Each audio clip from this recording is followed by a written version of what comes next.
This is Alexis Gabe, and she is unaware of the horror that awaits her. Next day, her car is found abandoned, but there's no sign of her. CCTV captures a man wearing a mask walking away from her car. As the investigation unfolds, Alexis's friends and family begin to fear the worst. Police soon suspect that something terrible has happened and that someone close to Alexis may be responsible for her disappearance. But what started as a simple missing search would soon take a horrifying turn. Police, door! Go! Open the door! Door slowly. Open the door and do it now. You're under arrest. Open the door and do it now. Come out. On January 27, 2022, Gabe family were confronted with a horrific incident that would shift their entire world forever. Already dealing with COVID and living in quarantine, 24-year-old Alexis Gabe's parents were stunned when their son informed them that their daughter had not come home the night before. I was in the middle of getting ready and I peeked into my sister's room and she was gone. That's when everything started to get weird. So I text her right away and she's not answering her phone. With no response from Alexis, her parents grew increasingly worried. As each hour passed, they felt the weight of something terribly wrong. They had no idea where she could have gone. Worried she might have been in an accident or something even worse, Alexis's family wasted no time. By mid-morning, they filed a missing persons report with Oakley Police, hoping for answers. The police acted quickly, and with every new clue, it became clear this wasn't a simple disappearance. Good morning. I'm Detective Hornham with the police department. I'm going to get some info from you guys, and I'm going to start looking for Alexis. Desperate to trace Alexis's last steps, investigators began digging, scouring for even the slightest clue that could explain her sudden disappearance. And what they were about to uncover would mark the beginning of something far darker than anyone had imagined. I want to see where she sleeps. Is that okay? Yeah. Is she generally pretty happy? Yeah. Okay. Investigators combed through Alexis's phone, personal journals, and handwritten notes, searching for a window into her state of mind. But the deeper they dug, the more it felt like Alexis had vanished without leaving a single thread to pull. Do you know who she hangs out with? Morgan and Ria. We tried to get descriptions, vehicles that she was driving, phone numbers, email accounts, anything that would help us track her movements. Once detectives had gathered enough evidence, they began their search. While investigators found themselves slipping deeper into the unknown, Alexis's loved ones were already racing ahead, driven by a desperate need to bring her home. With nowhere else to turn, they began calling anyone who might know where Alexis was. Her closest friend Maria, who had been with her the night before, quickly became central to the case. If something had gone wrong, she would have noticed, and as the investigation deepened, her words became crucial to the case. The day she went missing, there wasn't much to do in our hometown, so we would go just to a nice area and hang out in our cars. I dropped her off and she got in her car. She wasn't ready to go upstairs yet. Everything felt perfectly normal and fine. Maria recalled they had spent about 45 minutes together that evening, and around 6 p.m., they parted ways. But just 10 minutes later, Maria FaceTimed her and everything still seemed fine. However, that moment turned out to be the last time anyone saw her before she went missing. It was a really quick call, and she helped me decide what shirt to wear, and then said bye, and that was it. She didn't say that she was going out or anything, so I just assumed she was just chilling. Unfortunately, this assumption was quickly shattered, as Alexis never made it home. Her car was also missing from the parking lot, which only added fuel to the already panicked situation. Meanwhile, desperately looking for answers about their daughter, her mother called Alexis's every other friend she could think of, but no one had seen Alexis. It was as if she had vanished into thin air without a trace, until one name brought the search to a sharp focus: Marshall Curtis Jones, who was the on-again, off-again boyfriend of Alexis, and possibly the last person to see her.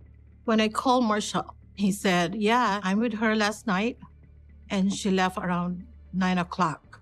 He said, I tried to text her, and she didn't answer. I thought she's just sleeping. Marshall claimed Alexis had left to visit a friend and that he hadn't heard from her since. But when her mother spoke to him, something felt off. His story was too simple, too distant, and the silence raised red flags. Suspicion quickly turned toward him, and he landed on the investigators' radar. While police began looking into his possible involvement, Alexis's father took matters into his own hands. Determined to find his daughter, he made a move that led to the first major breakthrough in the case. I sent out a group text and told them what's going on. Can you help us search for her? Everyone started looking. We received a text from her cousin. They said, we found her car. It was only 5 minutes away from where we live. We drove there right away. When they got to Alexis's car, something felt wrong right away. It was an Infiniti left unlocked with the key placed carelessly on the dashboard. It looked like someone had just walked away from it without a second thought, or had just left it behind in a hurry.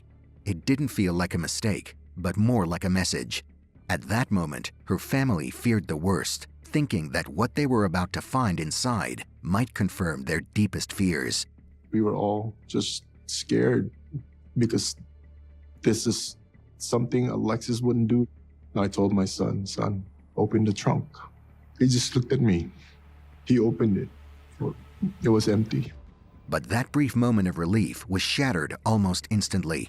The way the car was positioned and the carelessness of the scene all pointed to one chilling truth.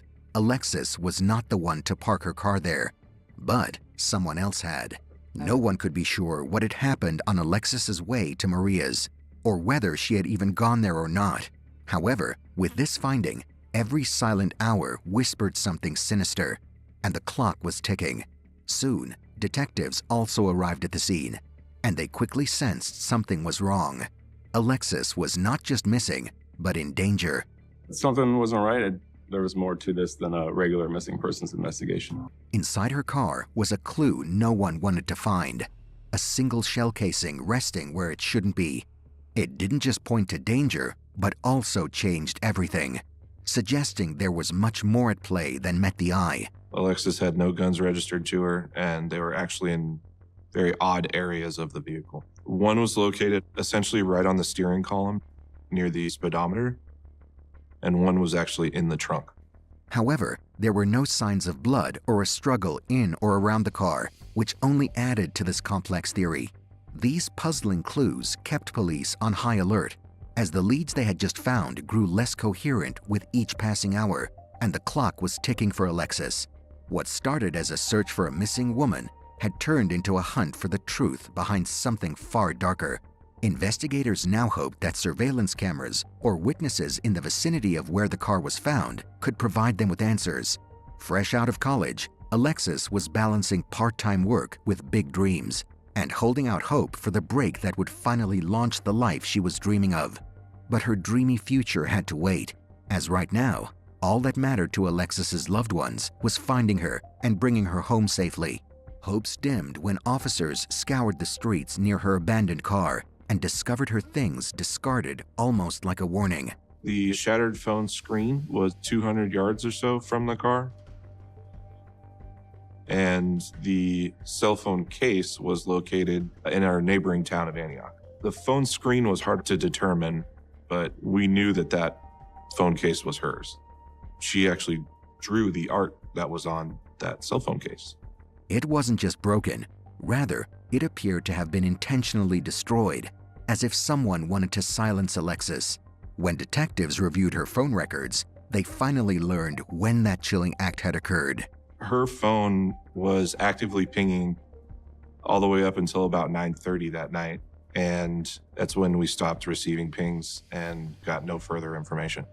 Before we move forward, if stories like these stay with you long after the video ends, here's how you can support the work we do. Join our channel membership today. Even at the first tier, you'll get early access to all our videos and exclusive members-only content like behind-the-scenes case research, true crime trivia, shoutouts, and more. We're building a space where these important stories don't get lost, and your support helps us do just that. Now, let's get back to the case, because what happens next will finally turn the spotlight onto the person responsible for her disappearance. As detectives knocked on doors along the street, they had no idea that what lay ahead would change everything. When officers questioned homeowners near where Alexis's car was found, they uncovered the most crucial lead yet, one that would soon bring their suspect into clear view. We found a surveillance camera that pointed right out onto the abandoned car. And when we reviewed that tape, it revealed a pretty good picture of who we were going to start looking for. We zoomed in and you saw a single occupant get out of that car.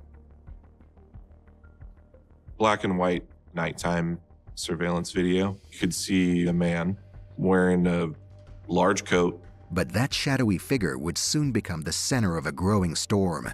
Officers canvassed the neighborhood, searching for every scrap of footage that captured him.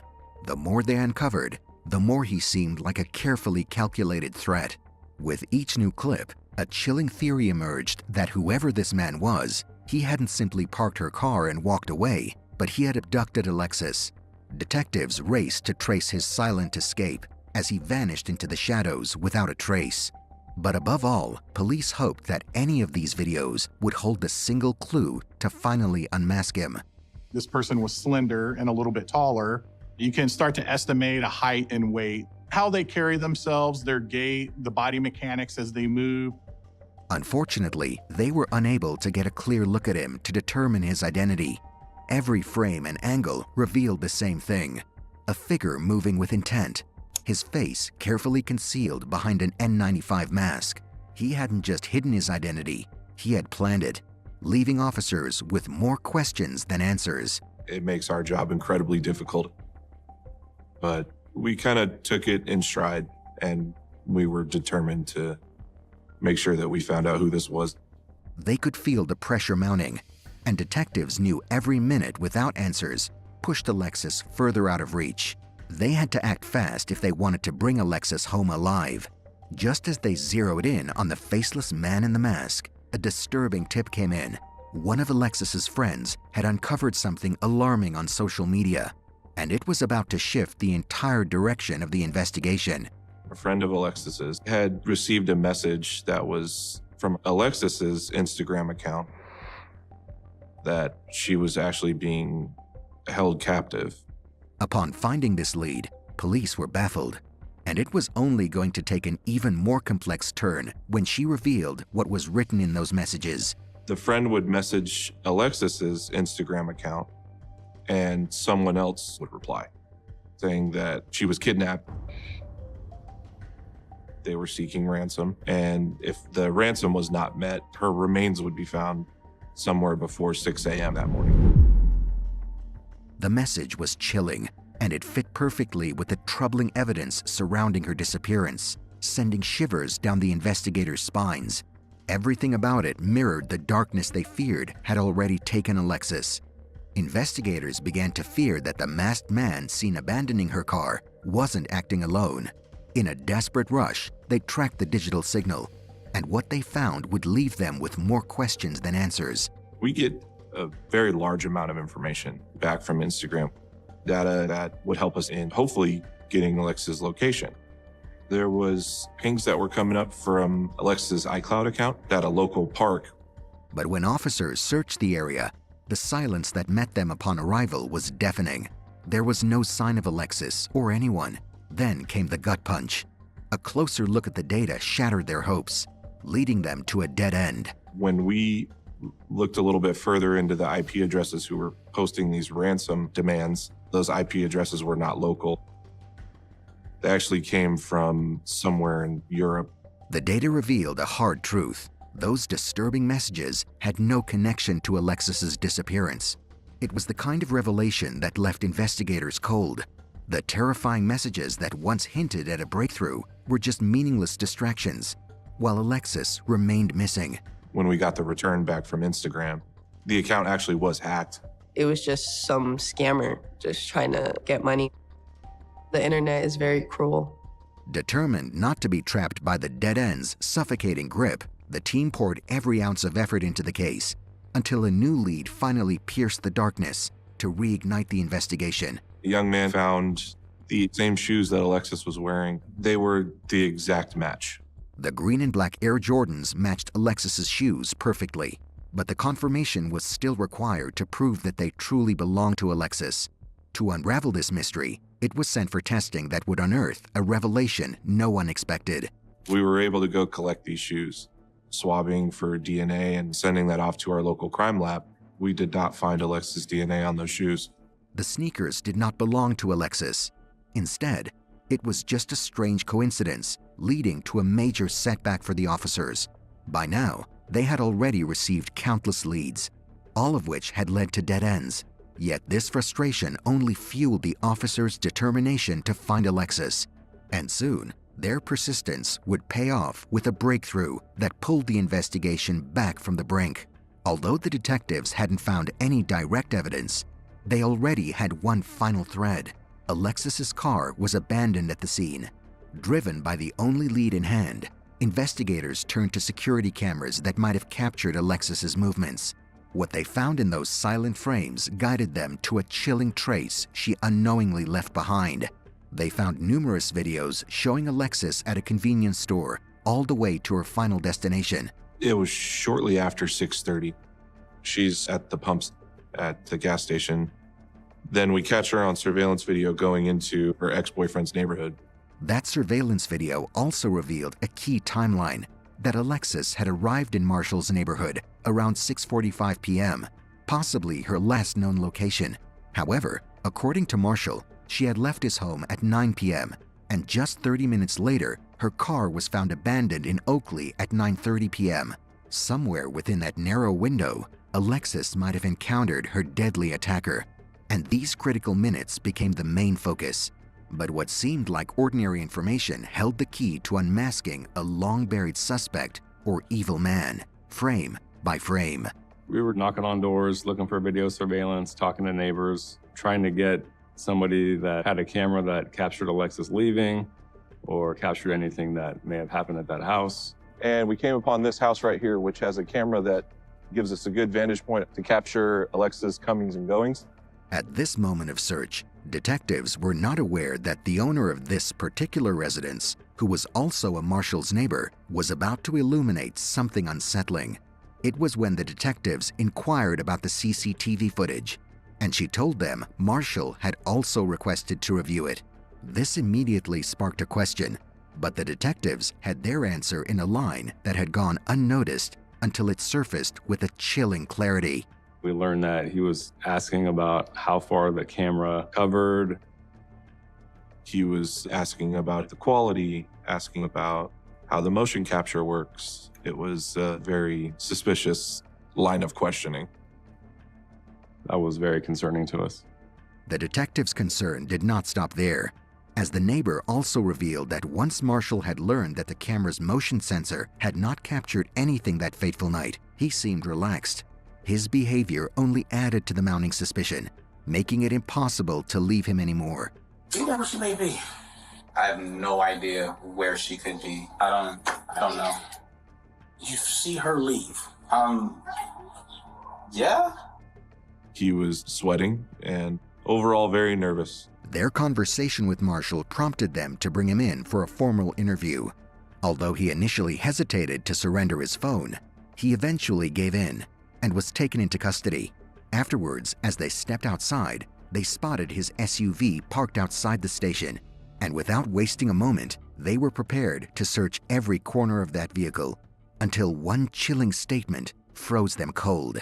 It wasn't just strange, but something no innocent person dared to say, which fell just short of a confession.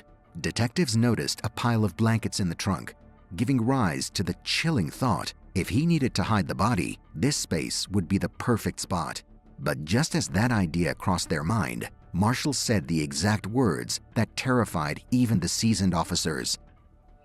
Wait, do you actually have to search it? I kind of just want to lift the gate so I can see inside, you know? That's cool. I don't want you to think I have a dead body.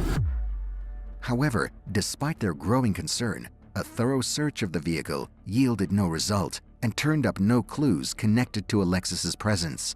Tragically, the detectives lacked exclusive evidence to arrest Marshall, but their determination was about to pay off. The first game-changing details were brought into the spotlight when the detectives focused on tracking the onboard system of Alexis's car. It revealed a route that was not just ordinary, but carried a long-awaited twist. When that system was reviewed, what it revealed was the vehicle left Marshall Jones's house at about 9:38 at night, drove to the area where the vehicle was dumped, but drove there in a way that she had never traveled before. That wasn't the only detail that stood out. Detectives also found odd movement. The driver seemed to be lost and even made a U-turn in an area Alexis knew well. This suggested someone else was driving, but who could this person be? This question was shortly connected to the next revelation, when investigators discovered numerous surveillance clips. The footage clearly captured a mysterious man leaving Alexis's car and heading toward Marshall's home. This single trace confirmed that Marshall was the one who fled the crime scene, which allowed authorities to obtain a search warrant. As they stepped inside, any remaining fears came alive, exposing the full extent of the horror behind those silent walls. Oakley PD search warrant, open up! Oakley PD, come out with your hands up! Search warrant! Okay, I got the garage over here. Open door here. Clear, coming out. We noticed an industrial-sized mop bucket in the kitchen. The shower curtain was missing. And we smell large amounts of bleach. It's very clear that somebody cleaned something up here. But one essential thread of evidence remained unaccounted for in each. No signs of blood, anything like that? Even without any blood evidence, it was clear that a confrontation had occurred, and Alexis hadn't left that home alone. While investigators searched for more evidence, they received an unexpected tip which told the police that the most damning evidence was not hidden beneath a bed or buried in a field. It was something Marshall had already written himself. Marshall had stayed at his sister's house, and she had something in her possession which would be of great interest to us. Obviously, you know why we're here, right? I do. I didn't drive up there. I don't know what's up there exactly. I have my suspicions. She stated that Marshall left a note there that Friday after we had contacted him. He gives up this map right away. He was mapping out an area where he could discard Alexis Gabe's body. This single paper turned out to be the most breathtaking revelation so far. Marshall had attempted to outsmart the police. Being fully aware that digital tracking could expose his movement, he made a calculated decision to avoid using his phone. Instead, he mapped out his route on paper to discard Alexis's body, but forgot to erase his tracks. The paper didn't just reveal Marshall's strategy, it also offered a rare chance to locate her remains. Ultimately, we needed to find Alexis's body. Investigators combed Pioneer Park, following the marked map, but their search yielded nothing. Her remains were not found, and the trail ended at another dead end. And if anyone thought this setback would delay an arrest, they were mistaken, because one critical piece of evidence was just around the corner, and this time, it would shift everything in their favor. The crucial evidence that we found was Marshall's DNA on that broken cell phone screen. We put a lot of evidence together to prove beyond a shadow of a doubt that Marshall Jones murdered Alexis Gabe. The discovery of Marshall's DNA on Alexis's broken phone provided a crucial link to prove he was the one who stashed her device. It also tied him to the person seen abandoning her car in the multiple surveillance videos that ultimately made the arrest possible. What the officers hadn't anticipated was that Marshall had one more shocking move left, which would force them to make a life-or-death decision. We utilized the U.S. Marshals Fugitive Apprehension Task Force, and we knocked on the door, announced ourselves. Marshall Jones, open the door! You're under arrest. Open the door, do it now. Marshall came out with a knife and tried to charge at the police officers.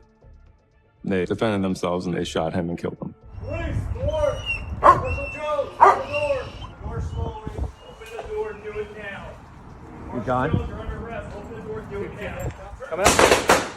I tried to perform CPR on him. I tried to get him to tell me any last little thing that he could, but he died right there. Nobody could have imagined such an ending.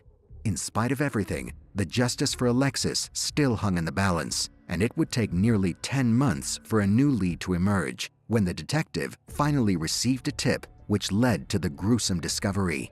By sheer luck, we get a tip from Amador County Sheriff's Office, 40 minutes from where Marshall was headed, saying that a person was out doing metal detecting and happened upon a skull. The dental record confirmed that the remains belonged to Alexis Gabe. But beneath that reality lay something far more disturbing.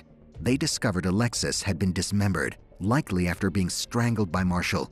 Detectives believed Alexis likely met Marshall to end their relationship and had a confrontation that turned deadly. Though Marshall was never brought to trial, finding her remains gave some peace to the family.